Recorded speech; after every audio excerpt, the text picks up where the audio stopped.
Parte 1:15. Tudo começou com uma sensação estranha. Oi, Reddit. Eu nunca imaginei que ia acabar escrevendo aqui, mas, cá estou eu. Se você tivesse me perguntado há 6 meses se minha esposa seria capaz de me trair, eu teria rido da sua cara. Sério. A gente era aquele casal que os outros usavam como exemplo, sabe? Tipo, olha como eles são unidos. Pois é. Tudo fachada. Eu e a Clara estamos, ou estávamos, juntos há quase 7 anos.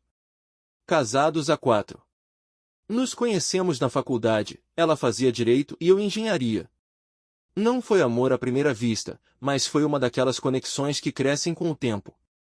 Ela sempre foi muito carismática, inteligente, meio mandona às vezes, mas nada que me incomodasse.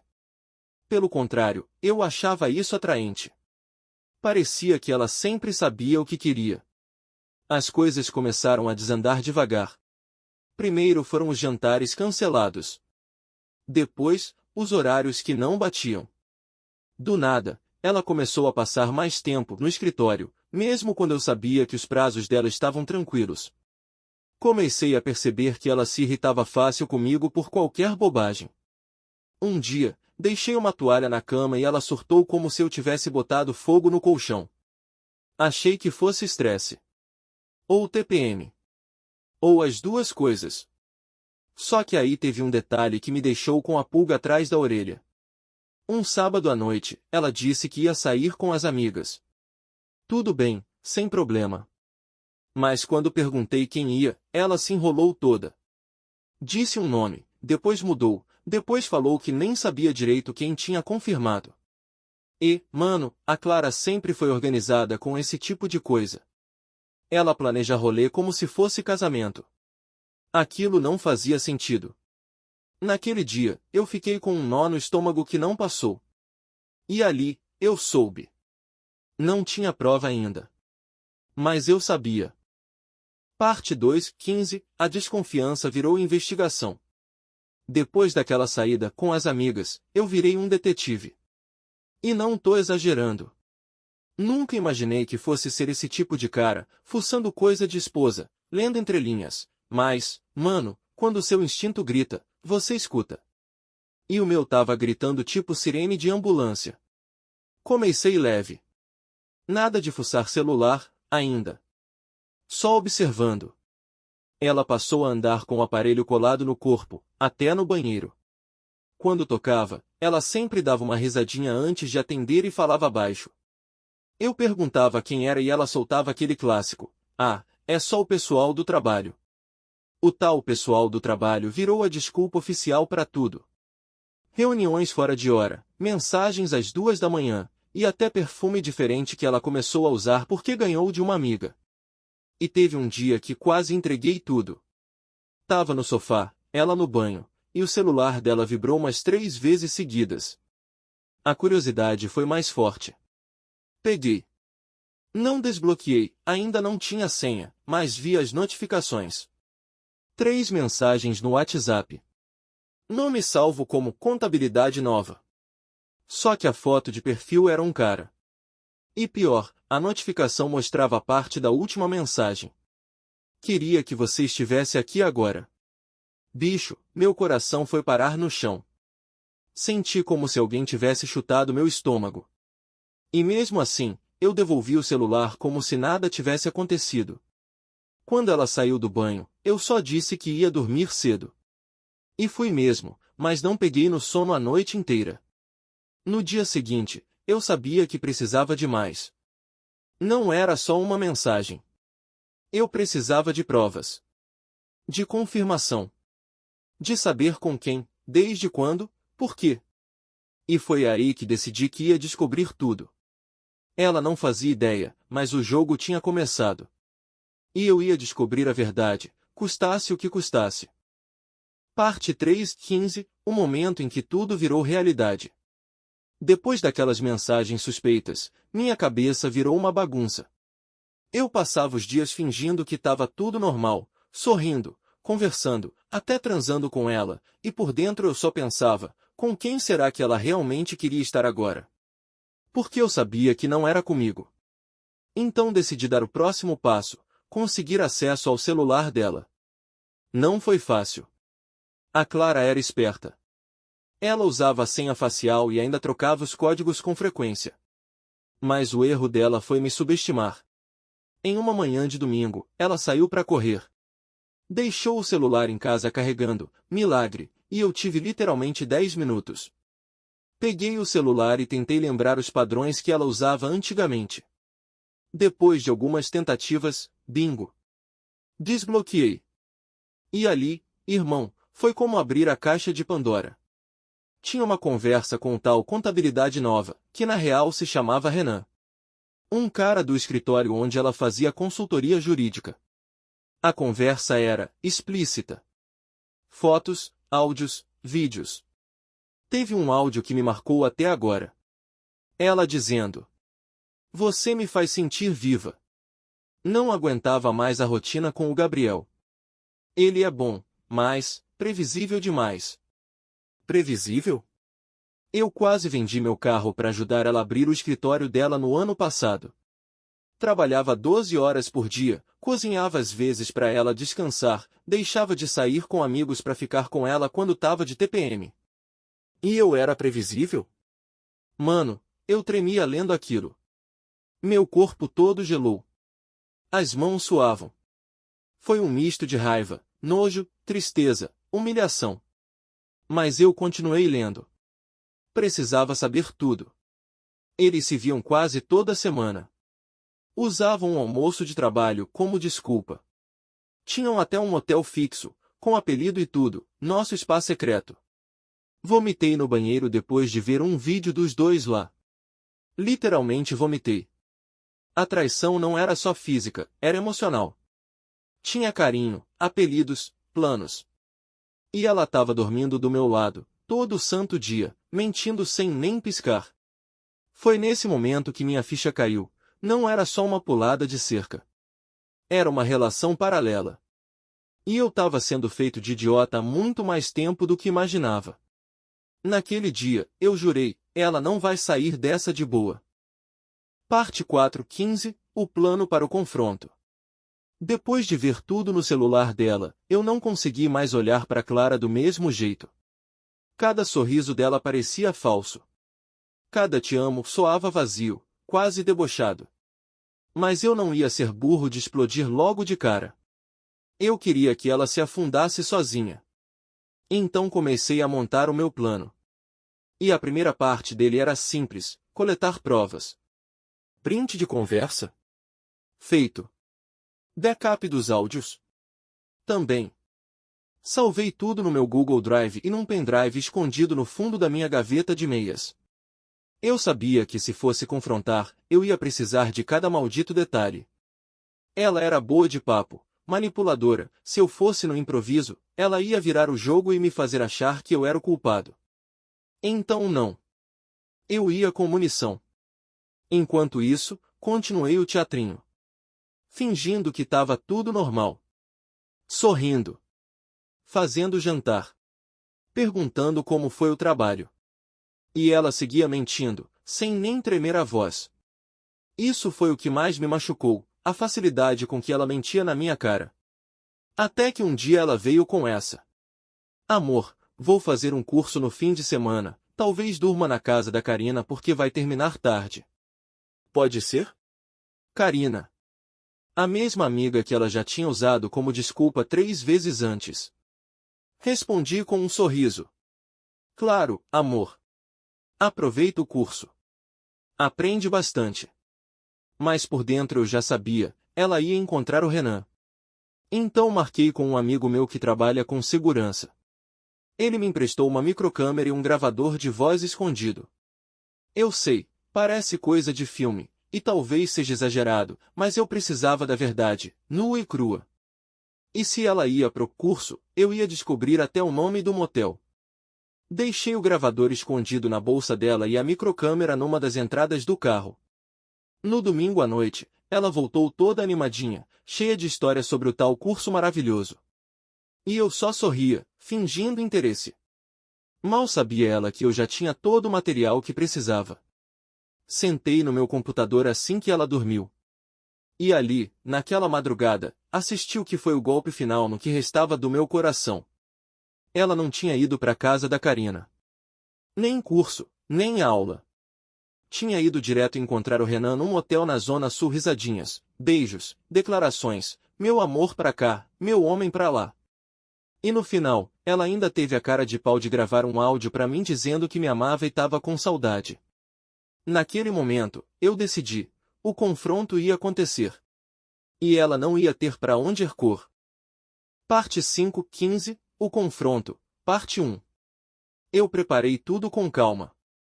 Não ia gritar, não ia bater boca, não ia fazer cena. Eu queria que ela sentisse a dor fria e cortante da verdade, sem chance de fuga. Queria ver a máscara dela cair sem precisar levantar a voz. Esperei até a segunda-feira à noite.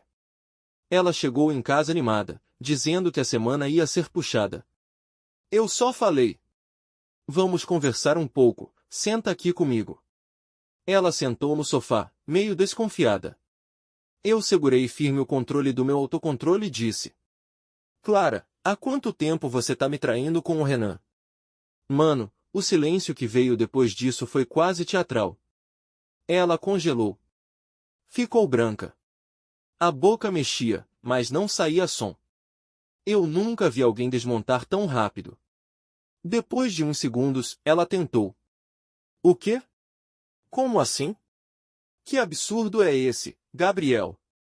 A cara de pau me deixou ainda mais calmo. Eu balancei a cabeça e peguei o celular. Mostrei os prints. Os áudios. O vídeo da entrada no motel. E por último, o áudio que ela me mandou, me chamando de amor, enquanto estava deitada com outro homem. Ela começou a chorar.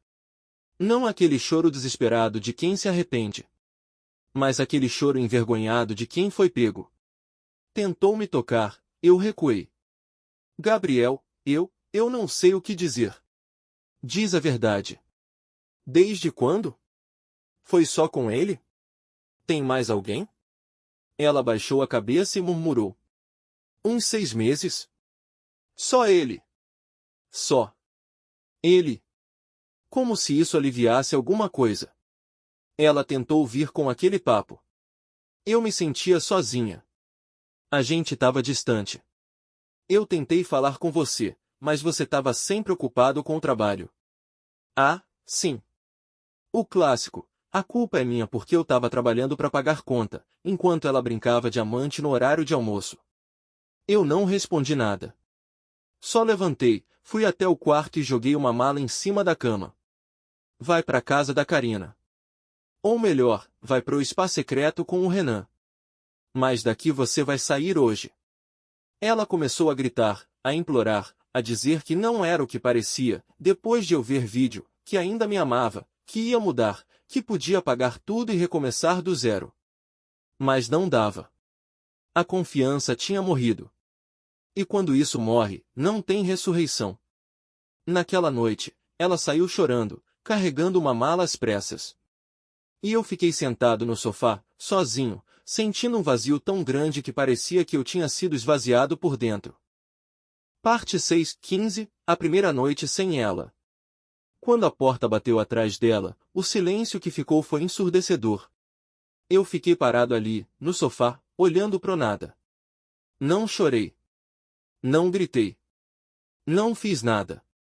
Só fiquei ali, anestesiado, tentando processar o que tinha acabado de acontecer. Parecia que minha cabeça tinha entrado em modo de espera, tipo computador travado. A casa estava estranhamente limpa. Silenciosa demais. Sem o barulho da risada dela, sem os passos no corredor, sem a voz reclamando de alguma coisa aleatória. E por mais que ela tivesse feito o que fez, aquilo doeu. Dói admitir isso, mas naquele momento, mesmo traído, eu ainda sentia falta dela. É estranho, né? A gente pensa que no dia da traição vai simplesmente virar a chave e passar a odiar a pessoa instantaneamente. Mas não é bem assim.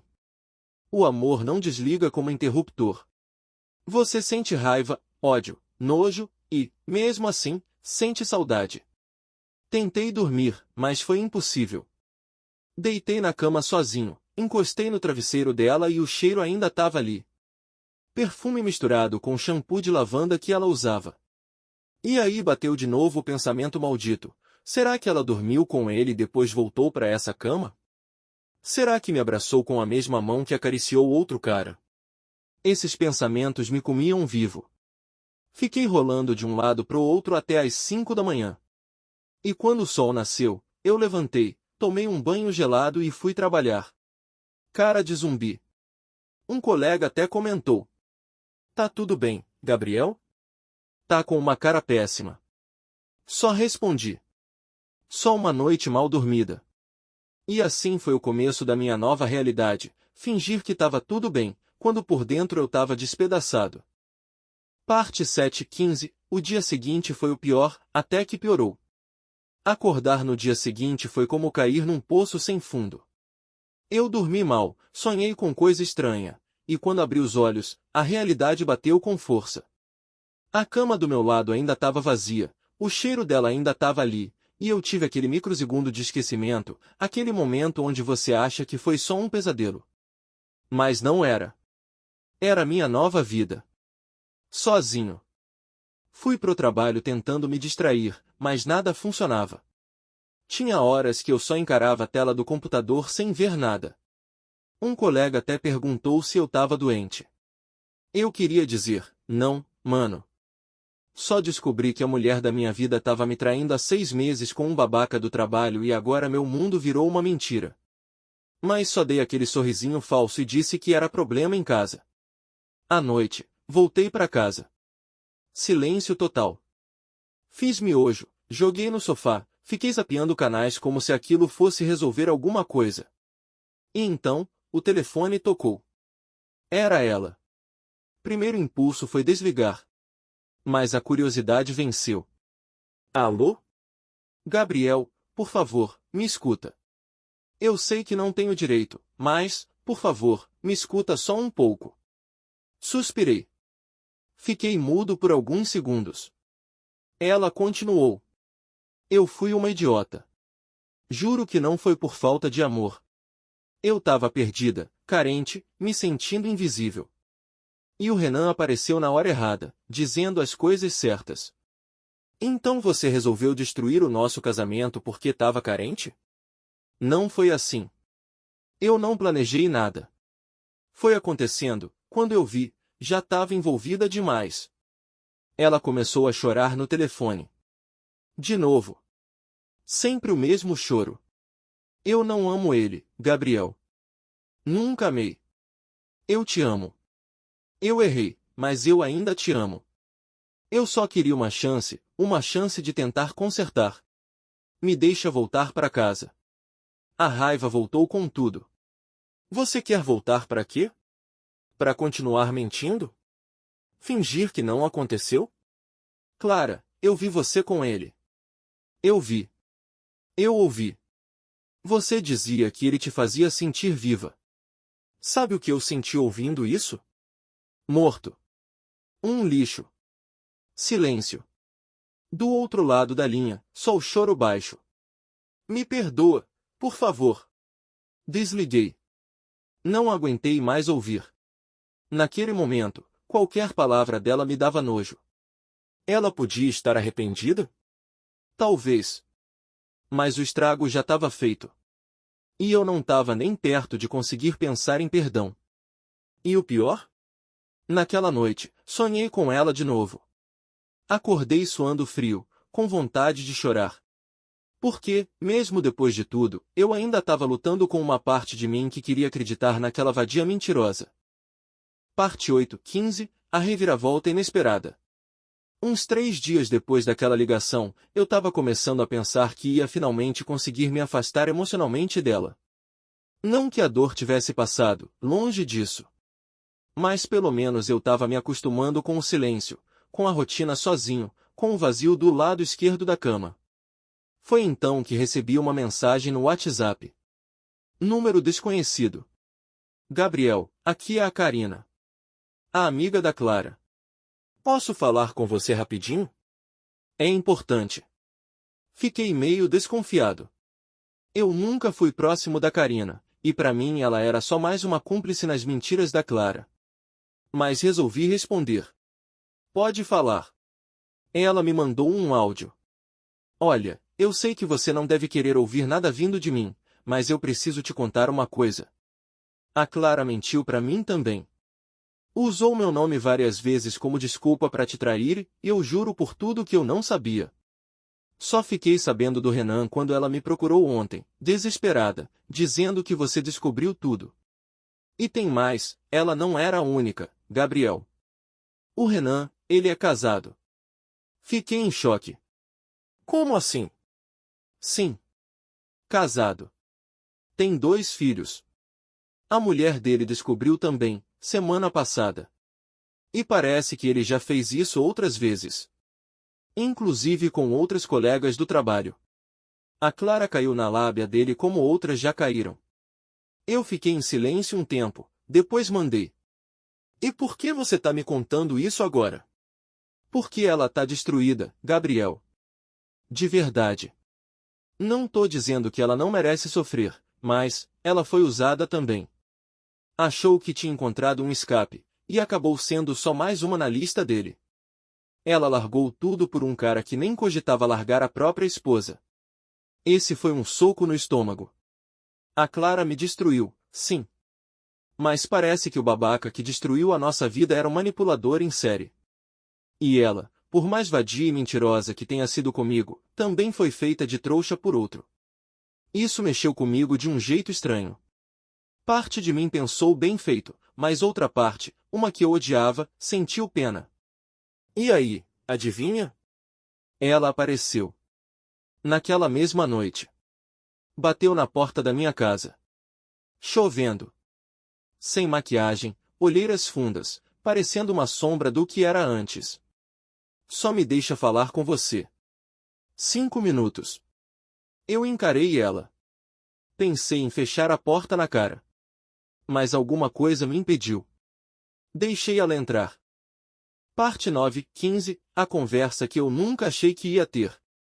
Ela entrou devagar, como se estivesse pisando em solo sagrado. A Clara que entrou na minha casa naquela noite não era a mesma mulher de semanas atrás. Tava acabada. Olhos inchados, cabelo preso de qualquer jeito, roupa molhada pela chuva. Parecia frágil. Mas eu não ia esquecer quem ela era por dentro. Sentei no sofá, cruzei os braços e só disse: Fala. Tô ouvindo. Ela ficou de pé, meio tremendo. Respirou fundo e começou. Eu não vim aqui pedir para voltar. Eu sei que destruí tudo. Sei que você não confia mais em mim, nem deve confiar mesmo. Eu só precisava olhar nos seus olhos e dizer que me arrependo. De verdade. Fiquei quieto. Deixei ela continuar. Quando eu comecei com o Renan, eu tava me sentindo uma merda. Eu achava que você não me amava mais. Que a gente tava só dividindo uma casa, e mais nada. E ele apareceu elogiando, dando atenção, dizendo que eu era incrível, e eu fui burra. Muito burra. E mentirosa. Sim. Também. Eu menti pra você, pros outros, pra mim mesma. A verdade é que eu nunca deixei de te amar. Só que eu confundi carência com abandono.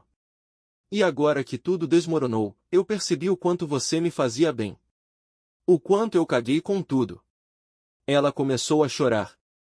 Mas não aquele choro dramático de novela. Era um choro silencioso, feio, real. Ele era casado, Clara. Eu sei. Descobri depois. Me senti usada. Suja. Imbecil. Eu joguei fora o único homem que me amava de verdade, por um canalha que só queria mais uma conquista. Pausa. O silêncio entre nós parecia gritar.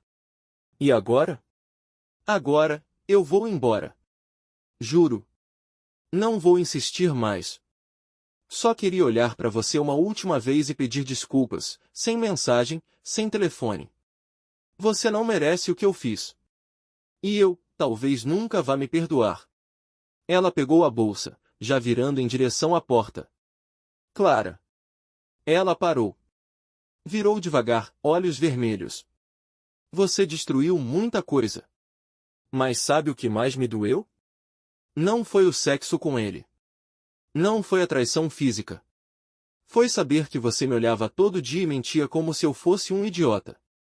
Isso me quebrou por dentro. Ela só assentiu com a cabeça, chorando, e saiu. Fechei a porta. Dessa vez, sem raiva. Só com um peso estranho no peito. Uma mistura de tristeza, alívio e fim. Parte 10-15, luto de quem ainda tá vivo. Depois daquela última conversa, a casa ficou mais vazia ainda. Mas, curiosamente, a dor mudou de forma. Não era mais aquela raiva quente, aquele desejo de vingança, aquela vontade de gritar. Era uma dor fria. Um silêncio interno. Parecia um luto, só que pior, porque a pessoa ainda estava viva. Eu parei de fuçar redes sociais dela. Bloqueei tudo. WhatsApp, Instagram, até o e-mail. Doeu fazer isso? Pra caralho. Mas eu precisava fechar todas as portas. Se deixasse uma frestinha aberta, eu sabia que ela ia encontrar um jeito de entrar. Comecei a tentar me reconstruir. Sozinho. Voltei para a academia, mais por necessidade mental do que física. Correr na esteira virou minha terapia. Cada gota de suor parecia arrancar um pouco da dor. Comecei a comer melhor, dormir mais, quando dava, e até reencontrei alguns amigos que eu tinha deixado de lado por causa do casamento. Todo mundo achava que a gente era o casal perfeito. Quando contei o que aconteceu, geral ficou em choque. O mais curioso? Vários caras vieram me contar histórias parecidas. Gente traída, gente enganada, gente que também confiava demais. Me fez perceber que eu não era o único otário no mundo. E mesmo assim, em alguns dias, a saudade batia forte. A saudade de quem ela fingia ser. A mulher que ria das minhas piadas ruins, que me abraçava por trás quando eu lavava a louça, que me escrevia bilhetinhos quando eu estava mal. Aí vinha o pensamento tóxico. Será que ela ainda pensa em mim? Mas eu cortava esse pensamento na hora. Porque pensar nisso era dar espaço para a dúvida. E a dúvida era veneno. Aos poucos, fui voltando a ser eu mesmo. Um eu diferente, mais calejado, menos ingênuo, mas mais forte. Eu tinha passado pelo inferno. E agora, pelo menos, estava tentando encontrar uma saída. Mas o processo era lento. E às vezes, tudo o que eu queria era dormir por uma semana inteira e acordar quando tudo tivesse virado só lembrança distante. Parte 11-15, me reencontrando, ou quase isso. Algumas semanas depois daquela última conversa com a Clara, eu comecei a sentir um negócio estranho, paz. Não era constante, não era profunda, mas vinha em pequenas doses. Tipo quando você respira fundo depois de muito tempo com o peito apertado. Comecei a cuidar mais de mim. Coisa simples, cortei o cabelo, troquei o estilo de roupa, comprei um tênis novo só porque me deu vontade. Pela primeira vez em muito tempo, eu estava fazendo coisas só por mim. Sem pensar se ela ia gostar, se ia aprovar, se ia achar bonito. Foda-se. Era por mim. Também voltei a sair. Um amigo me chamou para um barzinho. No começo fiquei meio receoso, aquele papo de vou ficar parecendo carente, recém-separado. Mas fui. E foi bom. Rimos, tomamos uma cerveja, falei um pouco do que passei, sem drama demais, e percebi que estar com pessoas reais, longe de lembranças, fazia bem. E então aconteceu uma coisa que eu não esperava, conheci uma mulher. Nada sério, nada profundo. Só uma conversa num bar, risadas, um papo leve. O nome dela era Thaís. Bonita, inteligente, um pouco tímida. Conversamos por horas sobre tudo e nada. Quando fui embora, ela tocou no meu braço e disse: Você parece alguém que passou por coisa difícil. Mas tem um olhar calmo agora. Isso é raro. Aquilo mexeu comigo de um jeito estranho. Era como se alguém tivesse colocado um espelho na minha frente e dito: Olha, você tá voltando a ser gente. Não comecei nenhum relacionamento, nem beijei ninguém. Ainda não era o momento. Mas só de perceber que existia vida depois da Clara, já foi libertador. Claro, ainda tinham dias ruins. Teve um dia que sonhei com ela de novo, e acordei com uma vontade maluca de mandar mensagem. Queria perguntar se ela estava bem. Se tinha se arrependido mesmo. Se pensava em mim. Mas não mandei. Porque, no fundo, eu sabia, qualquer resposta dela ia me machucar de novo. E eu já tinha sangrado demais. Parte 13:15 Liberdade com gosto amargo, mas real. Depois da última visita da Clara, eu percebi, finalmente estava livre. Não só dela, mas do que ela representava. Do apego, da culpa, da idealização. Porque, cara, amar alguém que te destruiu é um tipo de prisão que ninguém fala sobre. E sair dela dói. Mas, quando você sai, respira diferente. Comecei a focar 100% em mim. Me inscrevi num curso online de algo que sempre quis fazer. Reorganizei a casa, troquei o sofá, joguei fora umas coisas que ainda tinham o cheiro dela, pintei uma parede de azul escuro só porque achei que ia ficar massa. E ficou. Fiz uma viagem rápida no fim de semana. Sozinho. Só com uma mochila, um fone de ouvido e uma playlist cheia de músicas que não me lembravam ninguém. Foi a melhor coisa que fiz em meses. Sentei num mirante no fim da tarde, com o sol se escondendo no horizonte, e ali entendi, eu sobrevivi. Eu sobrevivi ao tipo de dor que muda o jeito que você ama. Que muda o jeito que você confia. E mesmo com cicatrizes, eu tava ali. Inteiro. Diferente, mas inteiro. Às vezes ainda penso nela. É inevitável. Não com raiva. Não com saudade. Mas como quem olha para uma cicatriz e lembra de como se cortou.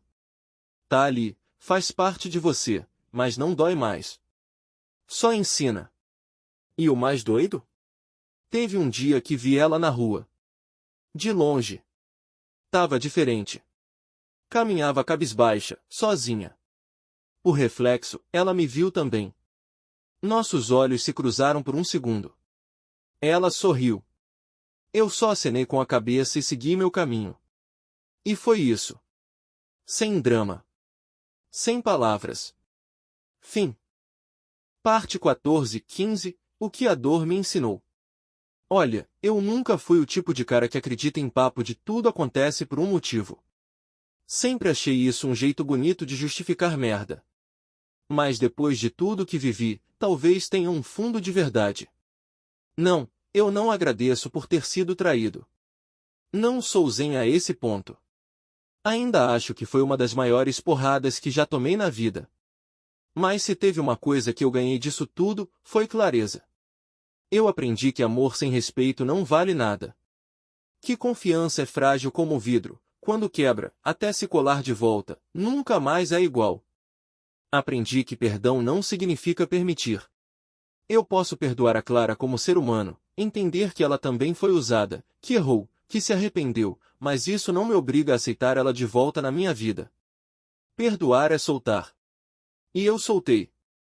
Aprendi também que às vezes a gente idealiza uma pessoa tanto, que se apaixona mais pela ideia do que pela realidade. Eu amava uma versão dela que talvez nunca tenha existido de verdade.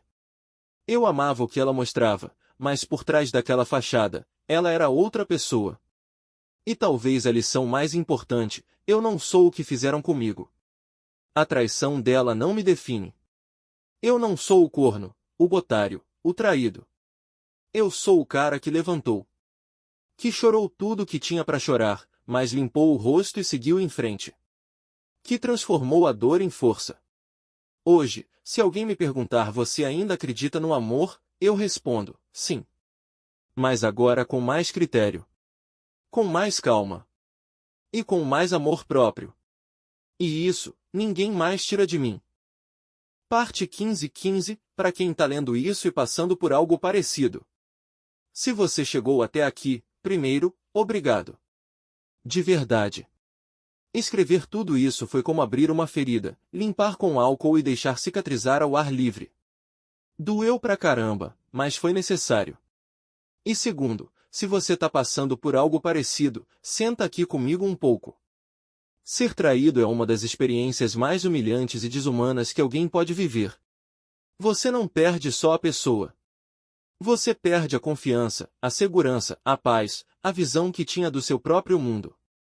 É como se alguém puxasse o tapete da sua vida e você batesse a cabeça no chão com força. Mas você vai levantar.